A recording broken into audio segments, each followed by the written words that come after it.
Ito ang iRadio. Naglilingkod para sa sambayanang Pilipino. Sikat sa sukat, hari ng QC, hilig ng Pasig, tinututukan ng taga-Bikutan hanggang Alabang. Ito rin malamang, panay-panay, nakikinig ang Pasay. Navotas, Parañaque, Valenzuela, Mandaluyong, Caloocan, patok sa Marikina, ang hilig ng Taguig, atin na rin ang millennials ng Manila. Number 1 sa Laguna, Pampanga, Bulacan, Batangas, Cavite, millennials ng Baluarte. The millennials choice. Yeah, stop. This is iRadio Los Angeles.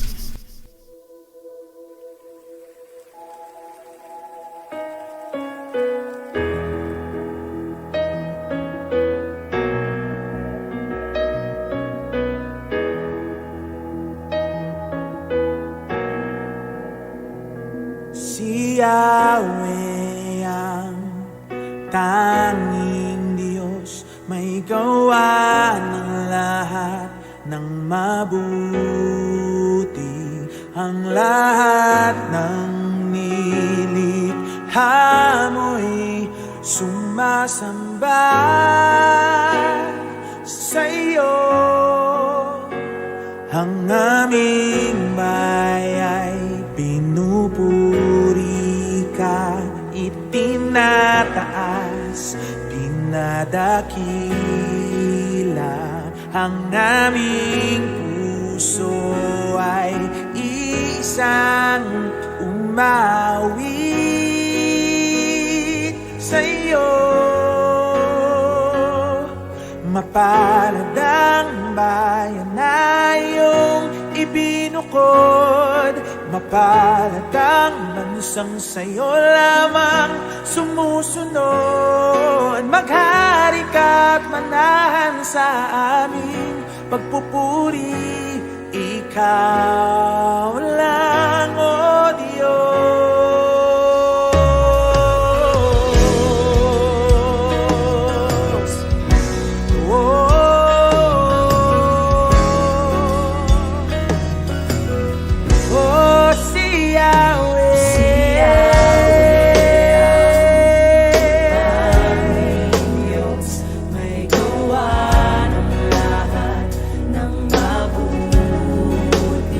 Lahat ng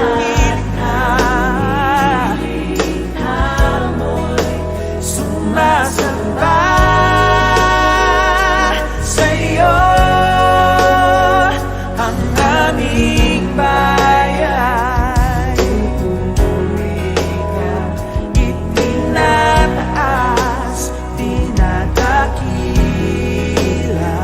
Ang aming puso isang umawit sa iyo.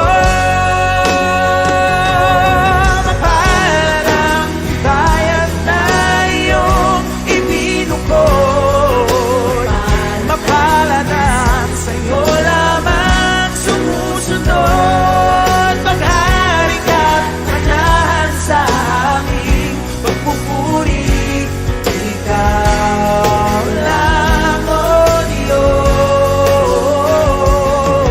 Mapalad ang bayan na iyong ibinukod, mapalad sa iyo lamang sumusunod. Maghari ka't manahan, ikaw lang, O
Magandang umaga po sa inyo lahat.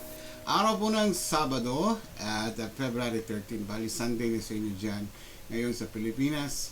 At ito po ay araw ng Bible study. Linggo-linggo po ginagawa po natin dito sa iRadio na magkaroon tayo ng Bible study. Siyempre the whole week trabaho tayo at yun ang ating ginagawa at mga iba pa nating mga activity sa bahay, no? Pero Saturday and Sunday, most especially Sunday, ito po ay day of worship. Itong Sabado po ay para maunawaan natin, meron tayong pagkakataon na pag-aralan natin ang salita ng ating Panginoon. Ayan. Ito araw na ito, nagtataka siguro kayo dahil nandito ngayon si Pastor James. Yeah, magandang at wala siya sa wala siya sa sa aming sa kanyang mansyon. Dahil itong araw po ngayon napapansin niyo medyo magulo kami ngayon dahil kami naghukay. Nag-farming kami. Pina-farming kami ng boss namin. Nagtanim kami ng puno.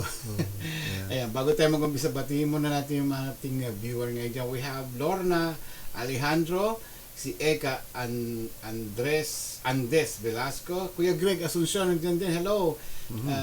Lina Flor Aceremo, at marami pa po naka-silent mode dyan. Nandiyan din ata si Pastor Sunny, naka-silent mode din dyan. Yeah. Alright, kamusta naman ang inyong Saturday, inyong weekend, ang Valentine's Day ninyo, at naway naging mapula ang inyong Valentine's Day. Kung napanood po ninyo yung natin sa iRadio kahapon, at marami tayong mga gimmick. Ayan. Well, anyway, we have Pastor James ngayon para magbigay ng kanyang verse of the day, or rather yung Bible study natin ngayong gabi. Yep. Alright. Magandang hapon po at magandang tanghali dyan sa Pilipinas at sa iba't ibang lugar ng mundo. Magandang araw po sa inyong lahat. At dito naman po tayo sa iRadio Bible study natin. Bago sa lahat, gusto ko pong batiin ang lahat ng Valentine's Day. Happy Valentine's Day. I hope and pray that sa araw ng puso ay nandun ang ating naipapakita ang ating pagmamahal sa bawat isa't isa. Pagpalain ng Panginoong Diyos sa ating mga ginagawa at patuloy na gusto ko pong buksan ang ating Bible study sa panalangin. Tayo po ay umukot manalangin. Panginoon Diyos, muli kami lumalapit sa inyo sa oras na to, sa araw na to, at nagpapasalamat dahil binigyan nyo naman pa kami ng pagkakataon na upang sa ganun ay kami po ay makarinig naman po ng yung mga salita na ito ay magbibigay ng additional knowledge po sa aming buhay. Yes, Lord. At sa ganun nga, sa knowledge na to will be converted into not only words but also in actions, upang sa ganun ay nakikita at naipamumuhay namin ang iyong mga salita. Gaya ng aming mga napagtutuhan sa the past few days, the Word is no other than our Lord Jesus Christ, and the Word that is in us, Lord, ay nakikita ang Panginoong Jesucristo sa aming buhay. Salamat, O Diyos, sa mga buhay na salita mo na aming naririnig po sa araw-araw at nagiging pagkain po ng aming espiritu. Sa aming pag-aaral ngayon, bigyan nyo naman po kami ng pagkakaunawa upang sa ganun ay lalo pang lalalim ang aming kaalaman at lalakas o ang aming panampalataya.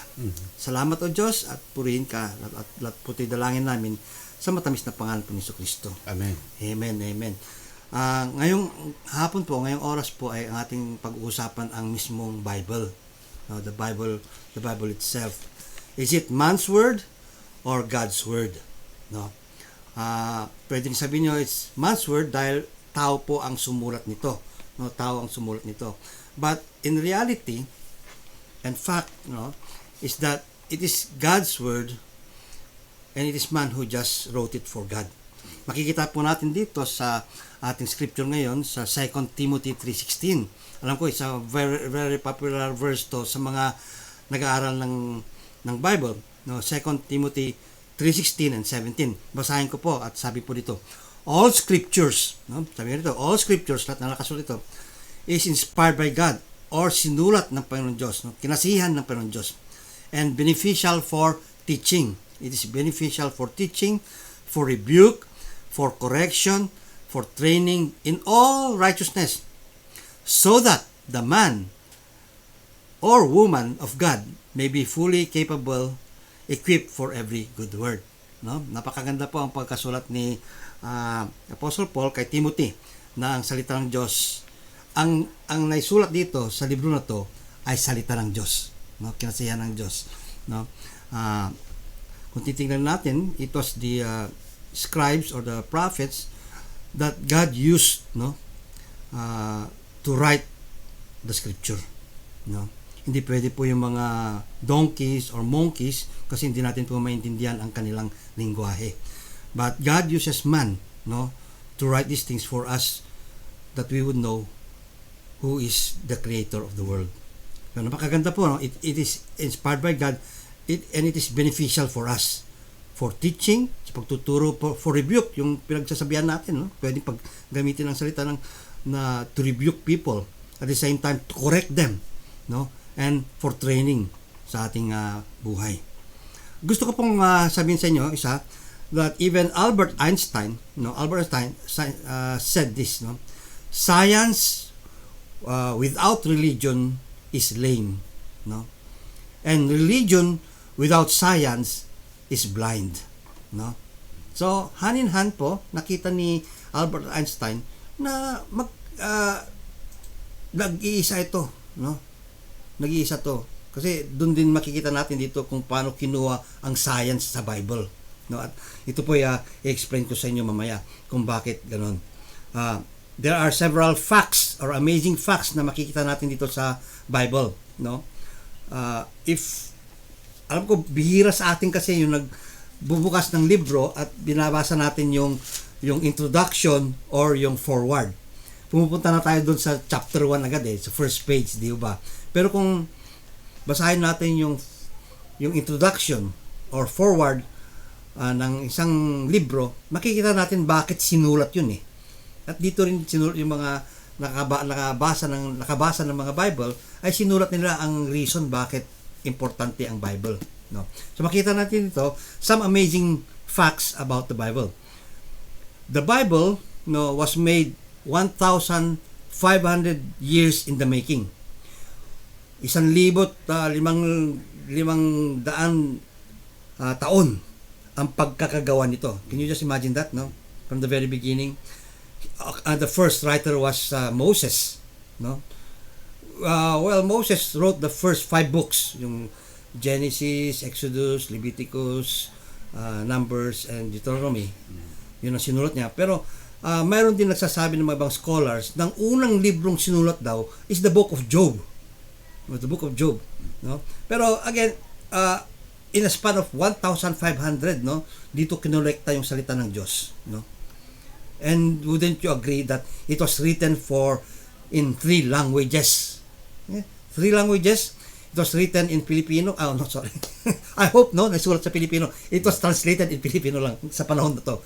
It was written, of course, in Hebrew, Greek, and Aramaic. No? Written in 3 continents. No? Kasi nung panahon na yun, ang Panginoon Diyos ay hindi niya pinanatili ang mga nagsusulat sa isang lugar.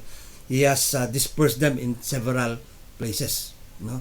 Kasi alam niyo ng mga tao noon, marami pong gustong patayin ang mga alagad ng Diyos. No? So they were dispersed in different continents. And that is in Europe, Asia, and Africa. No?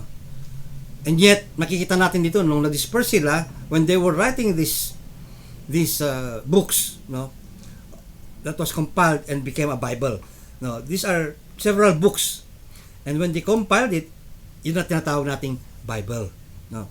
And yet, iisa ang tema nila. No? Though some were written in Europe, in Asia, and Africa, pero ang tema nila was maintained in all writings.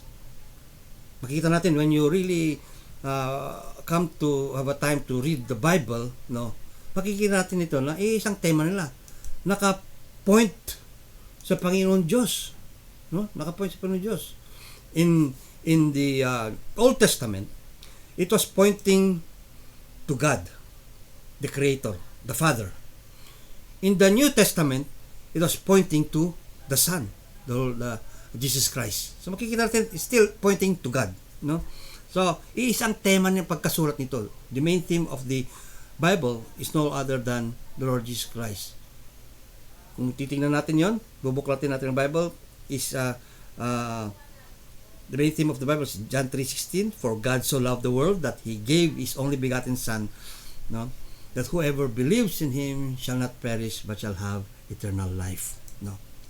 At makikita natin dito mga kapatid, the Bible, no, was written by 40, no, 40 na tao, no, at hindi po sila nagkako-contradict. No. Maaring siguro tingnan natin halimbawa, gumawa ako ng sulat, no, isang libro. Brother Ramon also wrote a book, isang tema namin, pero kung titingnan natin, marami kaming contradictions, no. Pero dito, dahil kinasihan sila ng Diyos, no, they were inspired by God. These 40 authors did not even contradict with one another.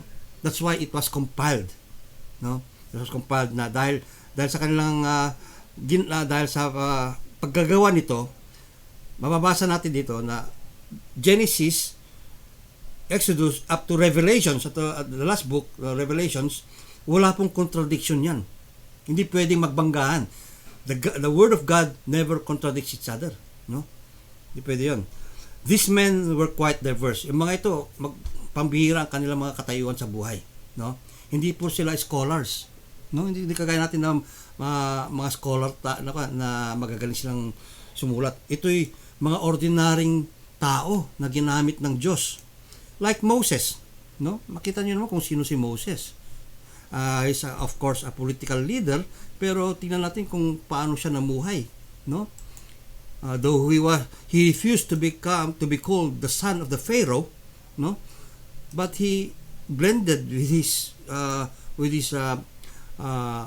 kung saan siya galing sa mga Hudyo, no? And many years he stayed in the desert, no? Hindi niya tinakwil niya ang karangian ng pagiging isang anak ng Pharaoh, no? And that's why God used him. David, no? Sino si David? He was merely a shepherd, no? But God used him to write the wonderful poetry in the book of Psalms, no? Wow, no? King Solomon, well, siya ang pinakataas sa lahat ng mga manunulat, no? Sinulat niya yung Ecclesiastes, no? King Solomon, and of course some parts of the book of Psalms. King Amos was a herdsman. Isang propeta rin. Amos was a herdsman and a fruit pincher. No? Daniel was the prime minister dun sa Babylon. No? Matthew was a tax collector. Luke was a medical doctor. Well, Dr. Luke was a professional, but God used him also.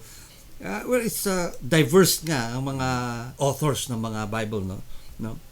Paul was a rabbi and Peter was a fisherman.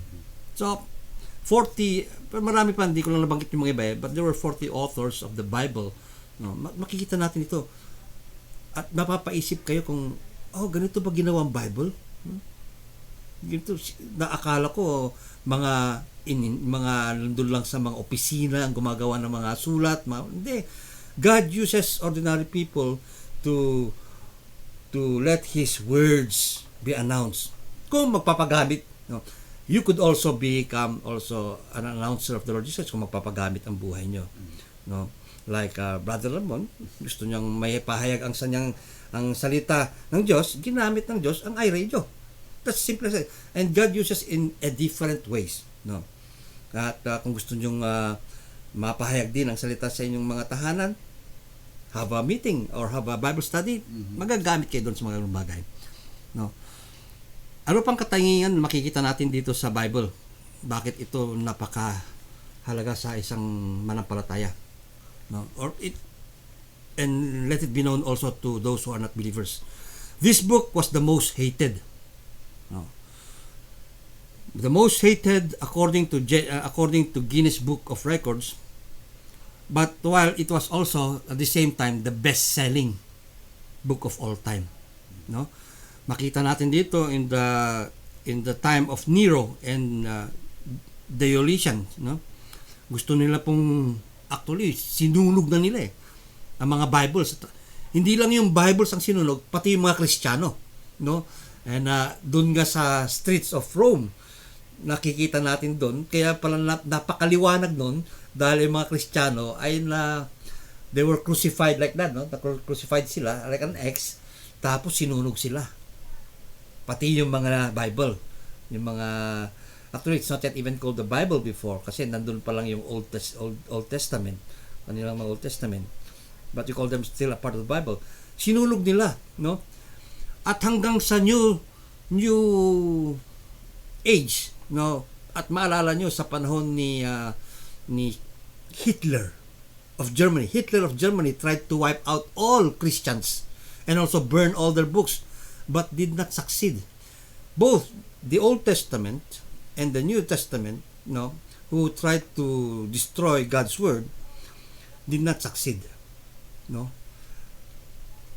Nakikita natin dito, it was the most hated yet the most best-selling of all time, no?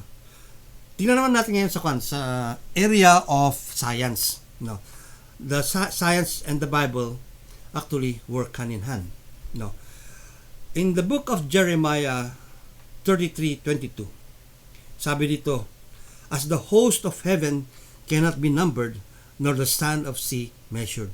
Doon pa lamang mga kapatid, di ba tayo mamamangha doon o magkakaroon ng wow? Pagsan wow, sinabi pa lang doon, as the host of heaven cannot be numbered, nor the sand of the seas measured. Yung dami ng bituin sa langit, nasubukan nyo na magbilang? Siguro abutin kayo ng pagkaputi ng buhok, hindi nyo pa siguro natapos magbibilang. At ganoon din po yung buhangin, no? Yung buhangin sa dami, no? Mamamangha tayo. And science, and what we have to do with science, that they try to count it, no?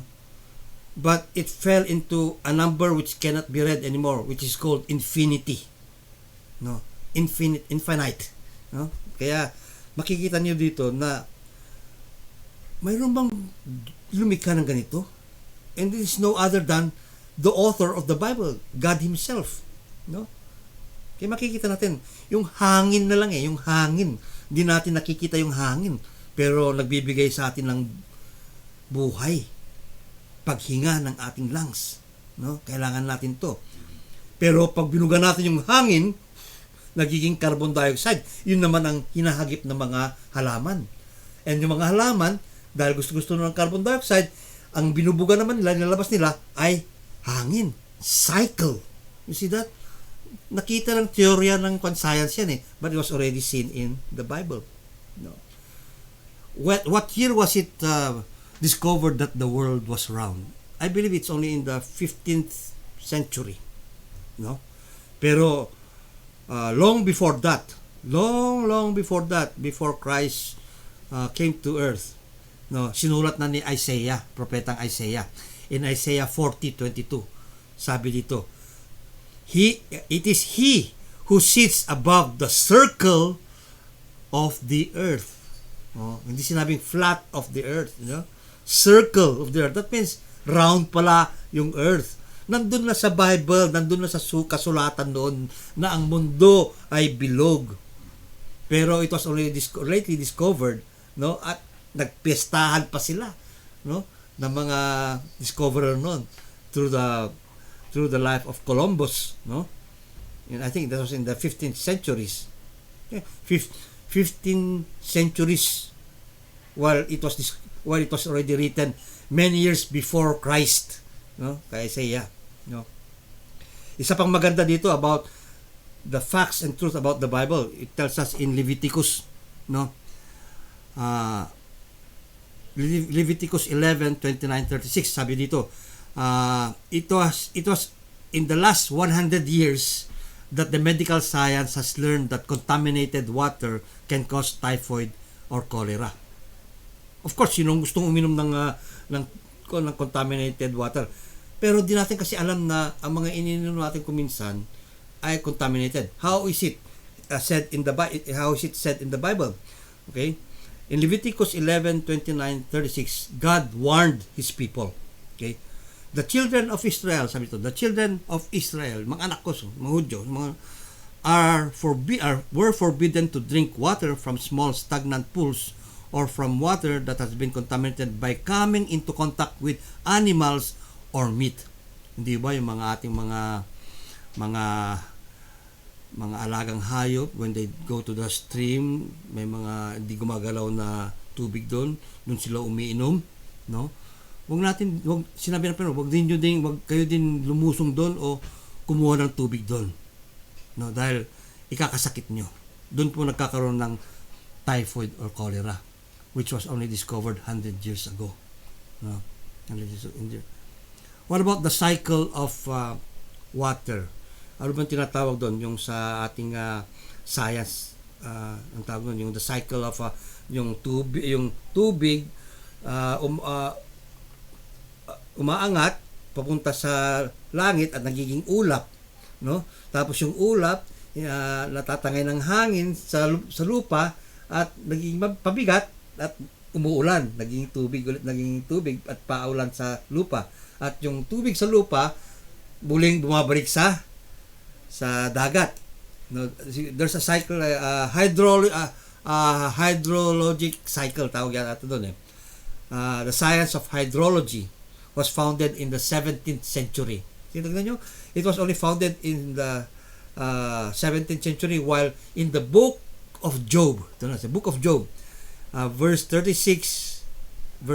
chapter 36, verse 27-28, ang sabi po dito ni Job, for he draws up the drops of water. He draws up, dinangat niya, drops of water, they distilled rain from the mist. Distilled rain, galing sa ulap yung rain, di ba? From the mist, which the clouds pour down, they drip upon man abundantly. Okay, makikita, yun ang cycle no? Sinabi na yung cycle of how water moves from the sea, no? Nagiging fresh water, no? Naging fresh water, and that is, it's not a magic, but that is God's creation, no?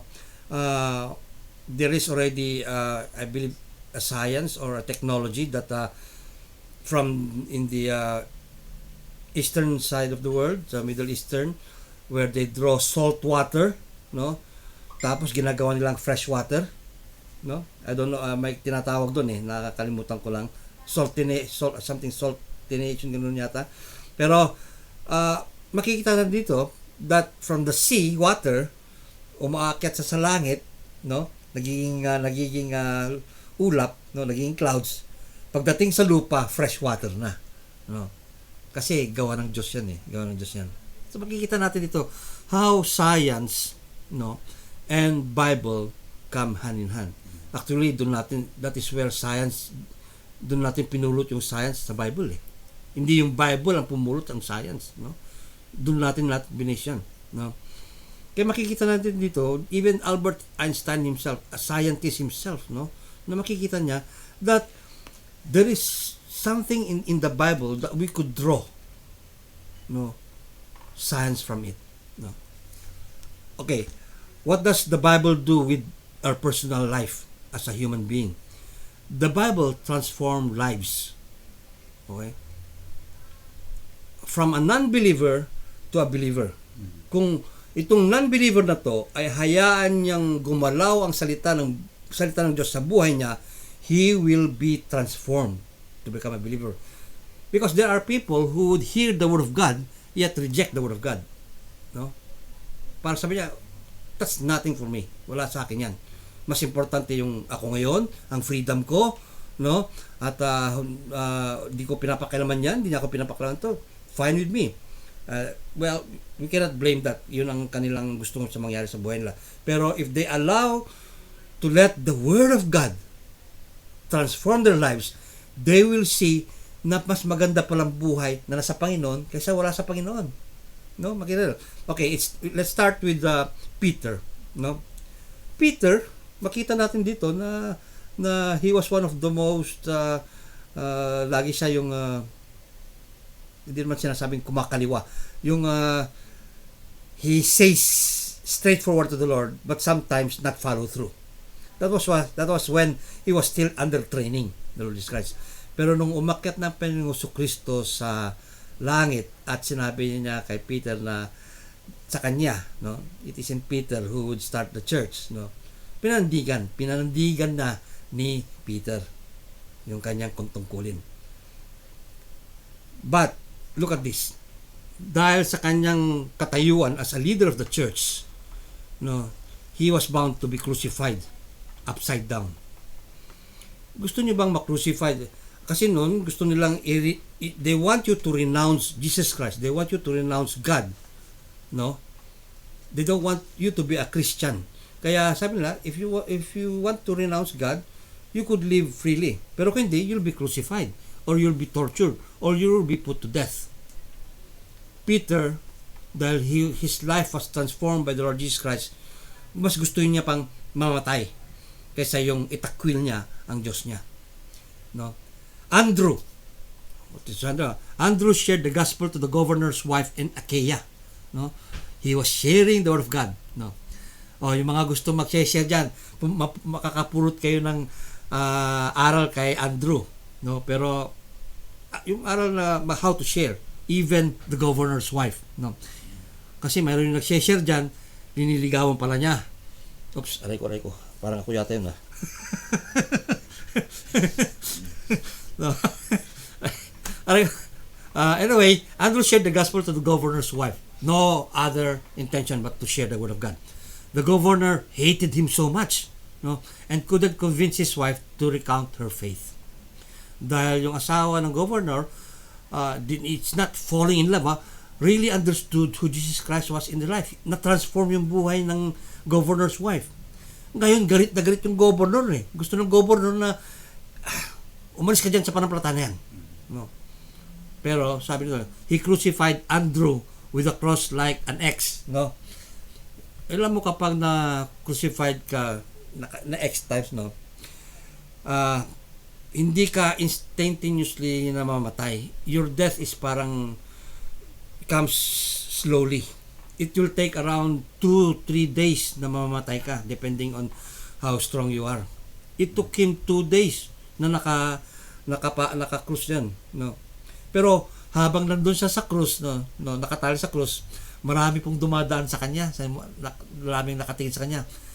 Alam mo, hindi siya yung nanawagan na tulungan nyo naman ako, iligtas nyo ako. Pero alam mo kung ano ang sinasabi pa niya doon? He was still sharing the gospel to those passerbys and watchers. Bakit hindi nasabi sa Bible to? Actually, it was written in the archives of Rome. So mga those people who were watching Christians at that time. Sila po yung nagsulat noon. Kaya ito yung nagpapatotoo eh. Kaya if you come across a book about some people who are writing the histories of the church before, maaaring na isulat nila yun na there is a true Peter, there's a true Andrew na ganito ginawa niya sa buhay niya. Kaya po ito na-explain namin sa inyo na totoo pala ang Bible, no? At maraming nagagawang pagbabago ng isang buhay ng Bible. James, hindi ako 'yon, no? James was beheaded on his way to judgment seat, no?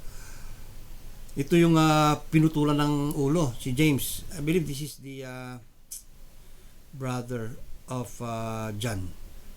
Brother of John. No? He was beheaded on his way to judgment seat.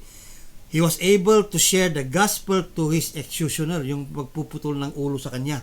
Di nyo ba? Kita mo lang talaga kung paano gumalaw ng salita ng Diyos sa isang buhay. The executioner was a secret agent of God. No? He was a follower of Christ. Naniniwala siya sa Panginoon Kristo. Kaya, nung dapat siya ang puputol ng ulo ni James, sabi niya, ayaw ko, sabi niya, kung gusto niyo putulin din niyo ang ulo ko. So he went with James, no? He joined James in the beheading. Yung dapat na magpuputol ng ulo kay Apostle James, no? Kaya makikita natin dito how the Bible transformed lives. Philip was stoned in Asia Minor. Nathaniel was put in a sack and cast in the sea. Matthew was burned while alive. Wow, no? Sinunog na buhay si Matthew, yung tax collector. Sinunog dahil ayaw niyang i-renounce sa Panginoong Kristo. No? Thomas, ito, mahirap to. Nakatayo siya sa gitna tapos he was run through by spears. Makikita mo lang. Tinutuhog siya. Parang baboy. Pero hindi pa rin siya sabi, oops, gusto ko pa mabuhay. Hindi ko nakilala siya Panginoong Kristo.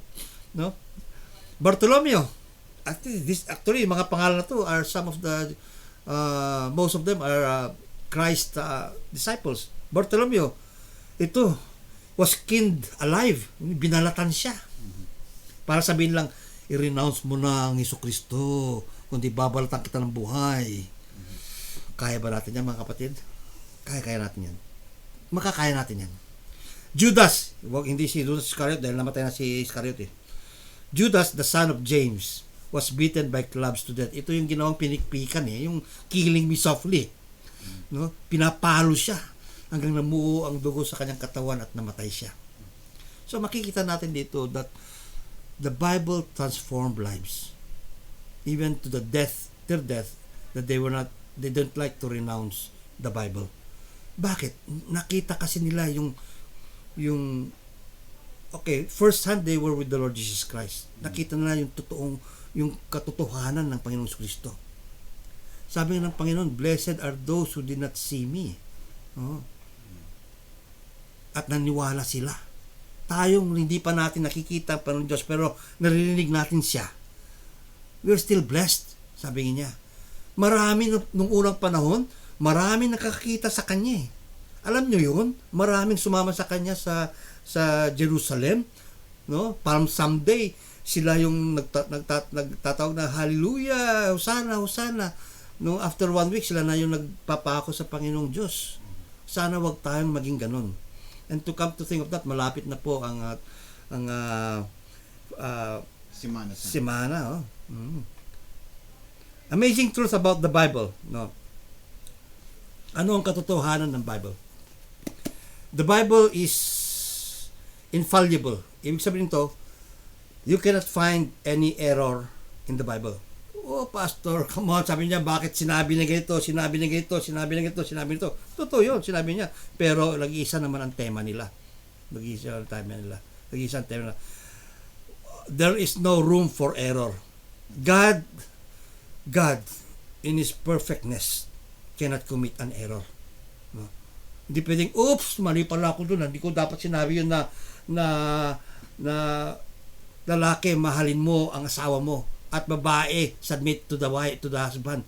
Mali yata yun No, tama yun. Dahil yun ang sinabi ng Panginoon Diyos. Kaya mga lalaki at mga babae, when you read the Bible, malalaman natin kung saan tayo Though we are perfectly the same, no, in the eyes of God, but there are things na ginawa ng Panginoon na ang lalaki dapat namumuno, ang babae nakikinig. No, hindi pwede yung babae namumuno. Okay, in different ways, there are times when the woman would, pero hindi pwedeng still with authority of the man. No? Kasi yun ang sinasabi sa Bible, kung hindi magkakaroon po ng conflict yan And the author of conflict and errors is no other than the devil himself. Okay? Kaya makikita natin kung nagko-conflict tayo, sino ba yung author ng conflict? Pero kung mamahalan tayo, who is the author of love? And you would know where to side. I hope dahil sa ating pagpapaliwanag, sa ating pag-aaral to, you would know now where you would stand. No? The Bible has no room for errors. It's infallible. It means that there is no errors with the contents na sinasabi nito. No? From the beginning of the book Genesis at the end of the letter of Genesis of Revelations, wala pong error. No? Secondly, the Bible is inerrant. Ano ibig sabihin ito? It means that there are no errors in the way it was written. Kung paano po pagkasulat to ng apat na po na tao, no authors, no? There is no error among them. Wala po makikitang pagkakamali doon. Alam niyo kung bakit? Kasi kung magkakamali ang sulat na doon, sasabihin ng Panginoon yan, burahin mo yan, alisin mo yan, maligo ka, magpakalinis ka dahil mali ang ginawa mo. No, mali ang ginawa mo, magpakalinis ka, kaya naliligo sila Naliligo sila, talagang papakalinis sila at sisirain nila yung sinulat nila at uumpisahan na naman.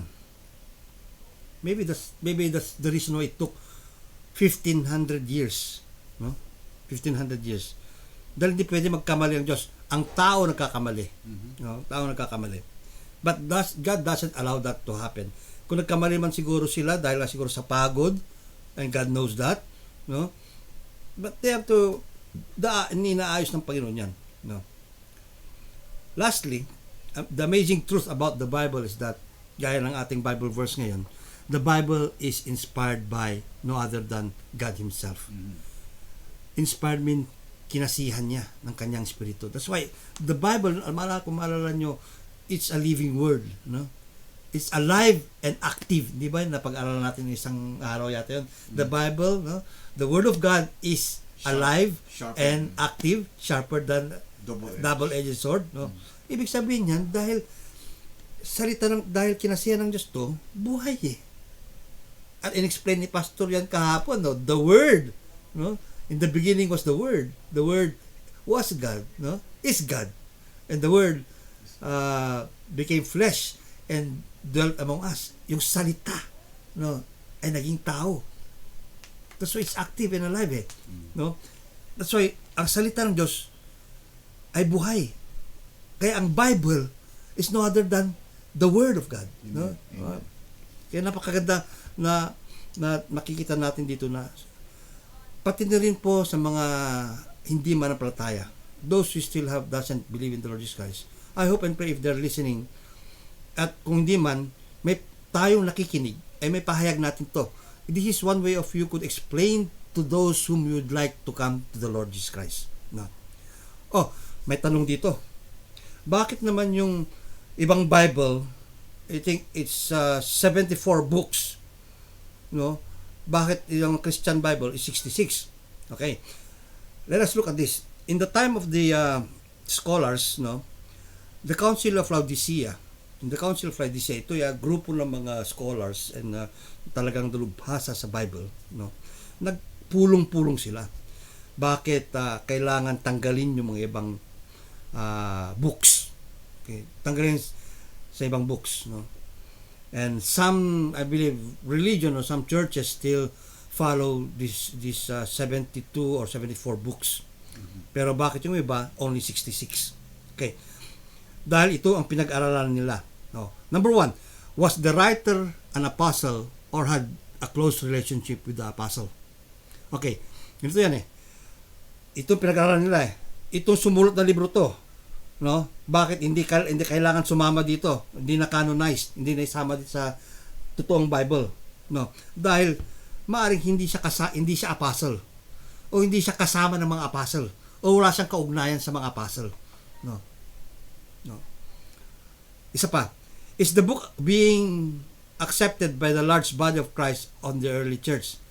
Pinagpulong-pulong nito. Itong libro na to, no? Itong libro na to, is it accepted by the early church? No? Yung unang church, did they accept that? Hindi. Kaya tinanggal nila eh. No? Ito lang, sabi na ito lang. Number 3, did the book contain consistency of Christ's church or teachings? Tuloy-tuloy ba ang makikita natin dito na ang salita ng Diyos ay nandoon ang Panginoong Hesukristo, ang kanyang pagtuturo? No. No. Let us remember that before Christ came in, there were, I think, 400 or 500 years of silence. No? Doon marami nagsulat ng libro eh. Marami nagsulat ng libro. They're good. Wala akong siya dyan. Mga iba nabasa ko. And how I could compare it is that there are good history of Israel, the Jews, and the other people. But it never talk about God. It never talk about the Messiah. Kaya po tinanggal yun eh. Tinanggal dun sa 66 books. Another one is that, number 4, does it contain the prophecy about Jesus Christ? Ito bang libro na to ay nagsasabi pa tungkol sa pagdating at paggawa ng Panginoong Jesucristo? No. Kaya kailangan, kung wala yon, tanggalin kasi walang consistency. No? Doesn't tell about Jesus Christ. Number 5 is that did they have the words, thus says the Lord? Ito, marami sa book of the Old Testament. Thus says the Lord. Even in the New Testament, Jesus Christ himself quoted words from the Old Testament. Kaya nilagay nila doon, thus says the Lord. Ang pang-anim, did Jesus quote from this book? Did Jesus quote from this book? Jesus Christ quoted from the book of Jonah. Jesus Christ quoted from the book of Isaiah. No, marami siyang kinote. Malakay, no, marami siyang kinote doon nung in his ministry. Kaya yung mga libro na yon, no, ay naisalin at napag-isa at naisama to be called as the Bible, the true Bible. So if there are questions about the other books, it could be, they're very good books. I've read some of them. It's just sometimes I could not understand it because it's historical, and it doesn't point out to the Lord Jesus Christ. Maaring binanggit nila ang Diyos, but hindi yung salita ng Diyos. No. Yan. So, lastly, mga kapatid, why the Bible is so important? No. Kung alam nyo ang ibig sabihin ng kasalanan, sin, no? S-I-N, kasalanan. The Bible will keep you from sinning. No? Inaalis tayo sa paggagawa ng mga kasalanan. Nagiging sinless tayo. Ayaw nyo ba yun?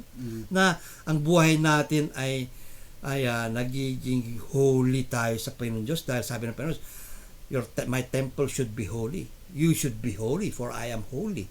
Di ba? Bagaman tayo ay marupok, no? Bagaman tayo madumi, pero nandun yung puso natin na linisin sa pamagitan ng salita ng Diyos. No, actually, lininis na tayo ng Diyos eh.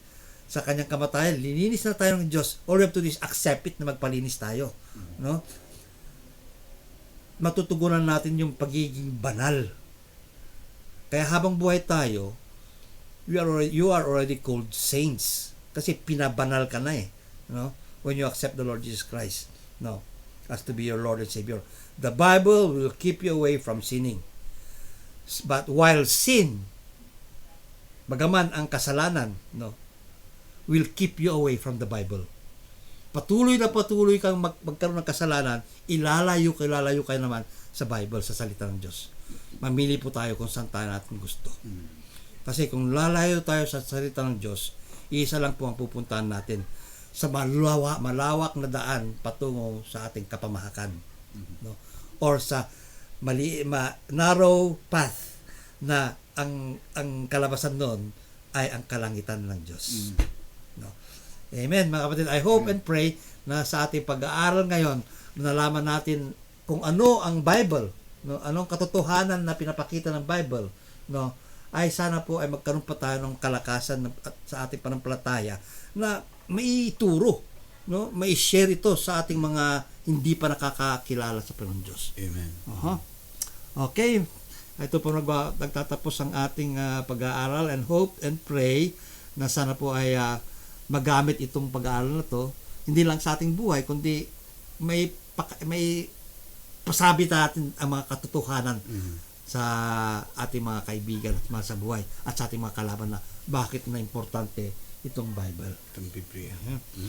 So, siya nga pala, baka yung mga nandito kina Brother Ramon, no?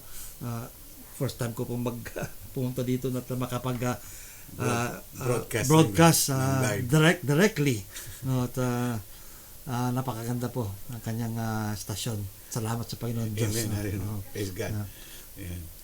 Yan po ang teaching, ang ating study ngayon is about 2 Timothy chapter 3 verse 16 to 17. Ano? Kung babalikan po natin yan muli. All scripture is God-breathed.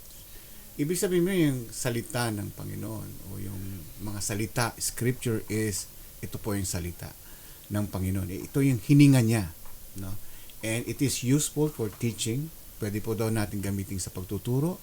Pwede natin gamitin pagre-rebuke o yung pagdidisiplina, correcting, training, pag-aaral ng kabutihan, ng righteousness. So that the servant of God, tayo po ang mga servant ng Panginoon, may thoroughly equip, yung preparado tayo, handa tayo sa lahat ng mga gawain. Ano po yung mga gawain na yun? Di ba? Yung paano natin lalabanan ang kasamaan. Amen. Yan ang salita ng Panginoon. Pero ito tanong dito, Pastor James.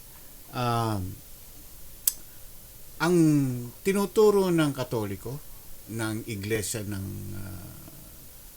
ni Cristo, gumagamit ng Biblia na pareho ng ginagamit din natin. Pwede ba ang Biblia at ang ibang mga denominasyon ay magkaroon ng debate tungkol sa salita ng Panginoon? Di ba ang sinasabi sa Biblia, hindi natin dapat gamitin ang salita ng Panginoon para pagdebatihan ng kanyang mga salita? That's true.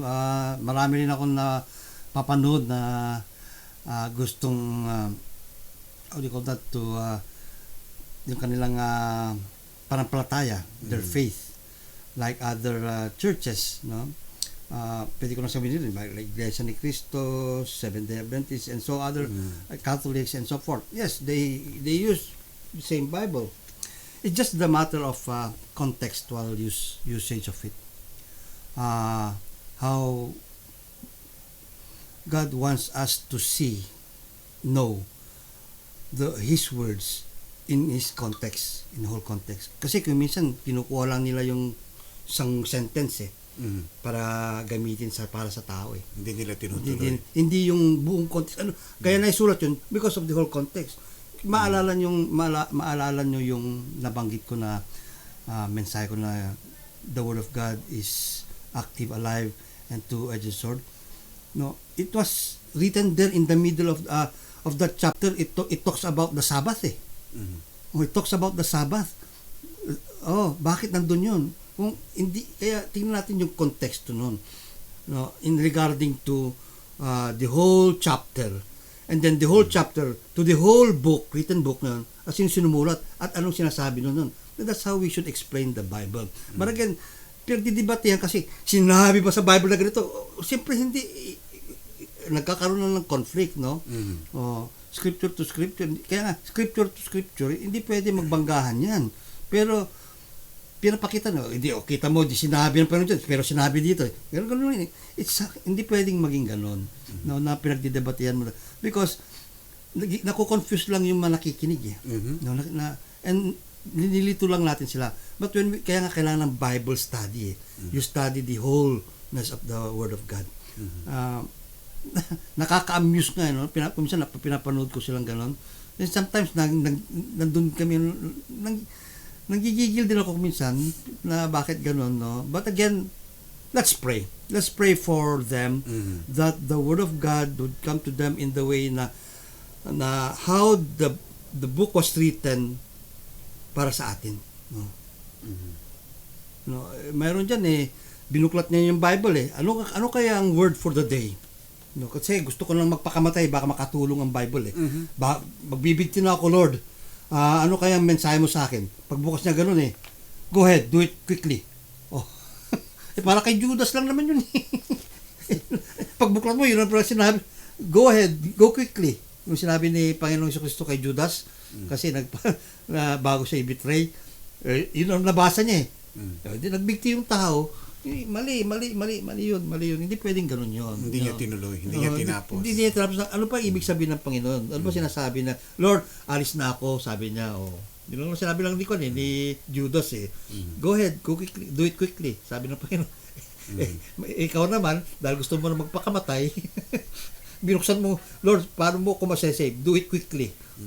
Mali. That's how people sometimes interpret the Bible. No, I'm sorry. But mga kapatid, when we read the Bible, when we read a book, alamin mo yung sino yung author, alamin mo kung bakit sinasabi niya to, saan lugar sinulat to, para kanino to, bakit ganun sinulat to. Dahil yung their culture was different from our culture. But how can we relate to that? The principles of the Word of God can apply to us. No? The principle ng salita ng Diyos can apply to us. Pero yung kultura nila, iba yung kultura nito. Like I am the vine, you are the branches. What is the vine and branches ngayon sa panahon na to? Pero sinasabi nung panahon na yun, marami kasing mga vine nun, mga grapevine nun sa Israel. Yun ang tinutukoy na Panginoon. He was talking in a sense na sa buhay na nun. But how do we apply it ngayon? It's the principle of the message. Ni-apply natin ngayon. No? Kaya maganda kapatid. Pero in some cases na ganun na mga other religious group to debate on it. Again, ano bang intention ng bawat isa? Ano bang bawat intention ng bawat grupo? Gusto kasi nila na mas magaling ako, nagpapababaan sila, or iba na kasi inaangat nila eh. Dapat kapag nagkakaroon ganun, sino ba ang inaangat natin? Ang Jesucristo ba? O yung iglesia, yung church mismo natin? Is it the church? Or tayo lang gusto kong iangat ko dahil leader ako? I'm a pastor? No. Ang inaangat ko, sabi nga ni Paul, si Paul pa nga sabi niya eh, I boast of not myself, but I boast the Lord Jesus Christ. Sino ba naman ako? Hamak lang ako, kahit magaling lang ako eh, sabi niya eh. Kaya doon tayo matuto sa buhay ni Paul. No? Ang ihambog natin sa buhay natin is the Lord Jesus Christ. Hindi naman paghambog na, we show it in the way that how the Holy Spirit will let us walk the fruits of the Spirit. Pag nakita yung fruits of the Spirit sa ating buhay, to be gentle, to be courteous, to be kind, we are displaying the Lord Jesus Christ. Doon kasimple lang yun. Hindi na tayo pwedeng magkakampa doon sa tablado lang, ganyan tayo. Nagiging political arena ng salita ng Diyos. No? Kaya ayaw ko magkipagdebate. Talaga naman eh. At saka, kung mahal natin ang Panginoon, siyempre, katulad ng itong araw ng mga puso, itong Valentine's Day, kung mahal mo ang isang tao, dapat kilalanin mo siya. Paano mo siya kikilalanin? Alamin mo yung ano yung gusto niya, alamin mo yung ayaw niya. Siyempre, dapat nakikipag-usap ka sa kanya. Meron kayong komunikasyon. Yeah. Parang ganun din sa mga minamahal mo, di ba? Yung nililigawan natin. Dapat lagi kang nakikipag-communicate through Bible. Ito pong Bible. Ito po ang ating tamang komunikasyon sa ating Panginoon. Dahil nagsasalita ang Panginoon dito. Itong Diyos na buhay. Itong sa libro nagsasalita. At dapat natin itong ipamuhay at gawin po natin ito na isang araw-araw na ating gawain ang pagbabasa ng Biblia. Kasi ang Bible parang GPS yan eh. It's a book of manual po ito ng buhay natin eh, na tinuturo, sinasabi rito kung anong dapat natin gawin at hindi natin dapat gawin. Pero ang problema nito, Pastor James, marami sa atin ng hindi pa nakakaunawa kung paano gamitin, basahin ang Biblia. Yeah, kaya nga napaka-importante yung magkaroon ng Bible study. Dahil may tuturo, malalaman natin paano natin mababasa, paano natin malalaman ang Bible. At we welcome you. You could ask anyone to join us, watch us, and question. And if there are any questions. Ganun din ako nung bago-bago ako eh. Sabi ko, dinamihan ko yung questions ko para sa pastor eh. Maganda ka, pastor, dahil aabutin tayo ng ating gabi. Maabot ng ating gabi, hindi ko nasabi yung mga questions ko dahil habang nagsasalita, nasasagot niya na eh. Nandun na pala. Nandun na pala yung mga sagot. Kaya, ganoon lang naman eh. You know, yeah. Well, thank you very much, Brother Ramon, and thank you very much to our listeners and sa ating pakinig sa Home Bible, ating International Bible Study. Salamat sa inyong mga buhay. Hope to hear from you soon, or tune in again next week, or kung meron kayong mga katanungan, don't hesitate to write us kasi maganda kapag naitatanong nyo dahil the truth will set us free. Amen. Na bibigyan ng kasagutan ng mga katanungan natin, lalong-lalo po sa salita ng Diyos. Alam ko, napakaraming tanong sa salita ng Diyos. Pag balibalita rin nyo man yung mga tanong nyo, pwede rin, no? Kasi mayroon mga tanong dyan na talagang pabalibaliktad, pero nasasagot pa rin ng Bible niyan, no? Kaya, pabaliktad din siguro. I don't know. Pero tingnan natin. But I know that there is always an answer to all questions. Merong prayer request dito, si Lorna Alejandro. Nire-request niya yung kanyang father na continuous health. Although merong sakit yung kanyang father. Oh, yeah. Si Lorna. Yeah. Lorna, kung nakikinig po kayo, nasa listahan kayo ng aking misis. No? Lagi po namin nalapit. Hindi lang kayo, hindi lang yung father niyo, kundi lahat ng mga naibigay sa aming mga listahan. No? Na gumawa na nga kami ng misis ko ng listahan para doon namin na pinapanalangin. That's good. Lagi natin. Huwag tayong tawag nito yung mawala ng pag-asa. Habang buhay may pag-asa. Ay, isa pang magandang tanong yan. Bakit ang pakikipag-usap sa Panginoon natatawag lang natin siya pag tayo nagigipit. Pero pag hindi tayo nagigipit, nakakalimutan natin siya. Yeah, that's kasi and yung how you started that relationship with the Lord. No? Did we started una ba as head knowledge lang sa Panginoon Diyos? Or did we started with the heart? Yung may pagmamahal. Kaya nga doon sa Book of Revelations sabi sa isang iglesia doon magandang ginagawa nyo. I mean, hinahanga ko ang ginagawa nyo, sabi ng Panginoon. I think it's the book of the Church of Ephesus yata yun No? Pero meron kayong kinaligtaan, sabi niya. Nakalimutan nyo yung first love nyo. Nakalimutan natin ang unang mahal natin. Kaya makikita nyo dito, diba sabi ko, sino bang priority natin sa buhay natin? Sila ba o ang Diyos? Ito ba o ang Diyos? Because doon mo matitimbang talaga how you would relate to God. Kung mas mahal mo ang Diyos, lagi ka nakikipag-usap sa Kanya. Kung ang pag-ibig mo ay ganito lang, bihira ka makipag-usap kay Diyos. Dahil iba ang mas mahal mo Doon tinitimbang Diyos, mas mahal mo ba ako? Pastor James, mas mahal mo ba ako? Tatanggalin ko kaya ito sa iyo. Tingnan ko nga kung mas mahal mo pa ako. O lalayo ka sa akin. Ganun mga testing ng Panginoon. Alisin ko nga sa iyo to, yung pinakamahal mo sa buhay mo. Tingnan ko lang nga kung mamahalin mo pa ako. And magkakatotoo niyan. And there are people whom I have witnessed na lumayo sila sa Panginoon Diyos. No? Nung unang-una, I love you, Lord. Sige, testingin nga kita kung mas mahal mo ako. Kinuha lang to, pinitas ng Panginoon to, kinurot lang to. Nawala na siya. Para bang sinisip niya, may totoo bang Diyos? Makon tayo, makilabutan tayo sa ating mga mga sinasabi sa Panginoon Diyos. When you say, I love you, Lord, panindigan mo yan. No? Yung kantang panindigan. Panindigan mo. Yeah. Kaya, Lord, I love you, pero nakakapit ka sa iba. Oh. Remember, God is a jealous God. Oh, ikaw naman makita mo yung asawa mo nakaangkla sa ibang babae o sa ibang lalaki, hindi ka ba magkakamot yan? Baka umusok ang tenga mo yan, di ba? The Lord is a jealous God also, dahil sabi mo, mahal mo ko, tapos kaya yung ating relasyon ang tingnan natin. Kaya kung minsan ganun ang tingin natin na kung may problema, may sakit, may kulang, no, doon lang tayo lumalapit sa Diyos. Ito pa mga kapatid, no, and it is true to myself. Kasi kinu-question ko yung sarili. Tinatanong ko yung sarili ko bakit kaya tuwing nagpre-pray tayo, puro hingi ng hingi. Hindi na yung, Lord, ano kaya may bibigay ko sa'yo? Ano kaya may bibigay ko sa'yo? No? Puro tayo hingi.